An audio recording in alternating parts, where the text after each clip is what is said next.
Imagine a city built entirely underwater, or a high-speed hyperloop connecting continents in a matter of minutes.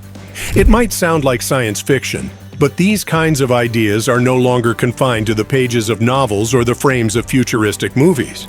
They are real projects, and they are beginning next year. 2026 is shaping up to be a turning point in human history. Across the planet, a wave of monumental megaprojects is about to break ground, each one more ambitious than the last. These are not just isolated feats of engineering. They are attempts to rewrite the rules of our world, how we power our cities, how we feed entire populations, and how we connect continents on a scale we've never attempted before. But pushing the boundaries of possibility comes with staggering challenges. From political rivalries to environmental risks and technological hurdles, the stakes couldn't be higher. These projects have the potential to reshape our future, or to become cautionary tales of ambition gone too far. Today, we're exploring 3 of the most ambitious megaprojects launching in 2026. They represent humanity's boldest visions and its biggest gambles.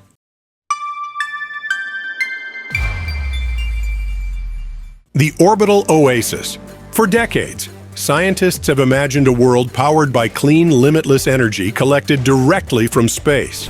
Above the clouds, beyond the cycle of day and night, the sun's rays are constant and unfiltered, the perfect energy source. In 2026, that vision will take its first real step toward reality with the launch of the Orbital Oasis, the world's first space-based solar power station. This international project, led by a coalition of space agencies and private companies, comes with a staggering price tag of $25 billion. The mission is simple to describe but incredibly difficult to achieve. Capture solar energy in orbit and beam it safely down to Earth. Massive solar arrays, each larger than a city block, will unfold in space like metallic wings. These panels will capture energy continuously, unaffected by weather or darkness. The collected power will then be converted into low-intensity microwaves and transmitted to giant receiving stations on the ground, where it will be turned into clean electricity for cities, industries, and millions of homes. If successful, this pilot project could power a city of 1 million people entirely from space. In orbit, solar panels are up to 8 times more efficient than those on Earth, meaning even a relatively small array can deliver enormous amounts of energy. But building a functioning power station in space is one of the greatest engineering challenges ever attempted. The structure must assemble itself autonomously, using robotic systems while traveling at thousands of kilometers per hour.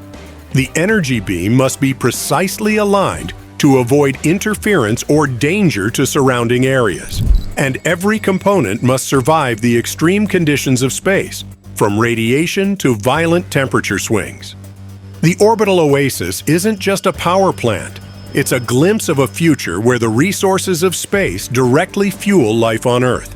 If this project works, it could pave the way for a network of orbital power stations by the 2030s, delivering clean energy to regions where traditional infrastructure is impossible to build. It's the kind of innovation that could completely transform our relationship with energy and with space itself. The Sahara Seawater Farm. While one project reaches for the stars, another takes on one of the harshest landscapes here on Earth. The Sahara Desert stretches across 9 million square kilometers of sand and rock. It is one of the most inhospitable places on the planet, a region long seen as too vast, too dry, and too barren to support large-scale agriculture. But what if this desert could be transformed into a massive, fertile farmland capable of feeding entire nations? That's the goal of the Sahara Seawater Farm, a revolutionary $40 billion project set to begin construction in 2026. The concept is bold, yet simple. Seawater from the Atlantic Ocean will be pumped hundreds of kilometers inland through enormous pipelines powered entirely by renewable energy. Once inland, the water will pass through vast desalination plants, producing millions of liters of fresh water each day. This water will then irrigate huge greenhouse complexes, where crops are grown under controlled conditions using cutting-edge, AI-driven climate systems. The first phase of the project will cover 2,000 square kilometers, roughly the size of a small country, with plans to expand tenfold by 2035. The aim is staggering in scale. By turning parts of the Sahara green, this project could feed over 100 million people across Africa, create millions of jobs, and help stabilize regions plagued by food insecurity. It will also combat climate change by planting billions of trees and vegetation, gradually reversing desertification and creating entirely new ecosystems where none existed before. But the challenges are extreme. Pipelines must stretch across hundreds of kilometers of shifting, unstable sand, facing temperatures above 50 degrees Celsius and relentless sandstorms. Maintaining these systems will require a level of planning and logistics rarely seen in modern engineering. If it succeeds, the Sahara Seawater Farm won't just transform a desert. It will demonstrate that even the most hostile environments on Earth can be turned into places of growth and abundance, redefining what's possible for agriculture and for humanity itself. The Arctic Gateway. Our final project takes us to one of the coldest and most remote regions of the planet, the Arctic. As climate change accelerates, Arctic sea ice is melting at an unprecedented rate. New shipping routes are opening up, creating potential shortcuts for global trade between Asia, Europe, and North America. But these routes are dangerous, unpredictable, and accessible only during certain times of the year. The Arctic Gateway project, which begins construction in 2026, aims to change that by building the world's first under-ice transit tunnel. This tunnel will stretch nearly 600 kilometers beneath frozen seas, connecting Russia's northern coast with Greenland and Canada. Inside, high-speed freight trains will carry goods between continents in under 10 hours, bypassing traditional shipping routes like the Suez and Panama Canals entirely. In a global economy where shipping delays can cost billions, this could fundamentally reshape international logistics. The tunnel will also serve as a vital lifeline for Arctic communities, opening new routes for passenger travel, trade, and emergency access to some of the most isolated places on Earth. The engineering challenges are immense. Specialized drilling machines will have to operate in some of the harshest conditions imaginable, carving through frozen terrain while maintaining structural stability in an environment that's constantly shifting due to rising global temperatures. Advanced cooling systems will be needed to keep the tunnel safe and operational as the Arctic continues to change.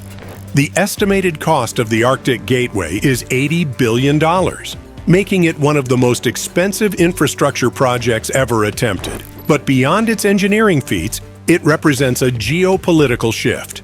The Arctic is becoming one of the most strategically important regions in the world, and whoever controls this new corridor will hold immense influence over global trade in the decades to come. From solar power stations floating in orbit, to deserts turned into farmlands, to a tunnel beneath the Arctic ice, the megaprojects launching in 2026 are unlike anything humanity has ever attempted. These aren't just engineering marvels. They are solutions to our most urgent challenges: energy, food, and connectivity. Each one is a leap forward, but also a gamble. If they succeed, they could deliver a cleaner, more sustainable future, feeding millions of people and connecting the world in ways once thought impossible.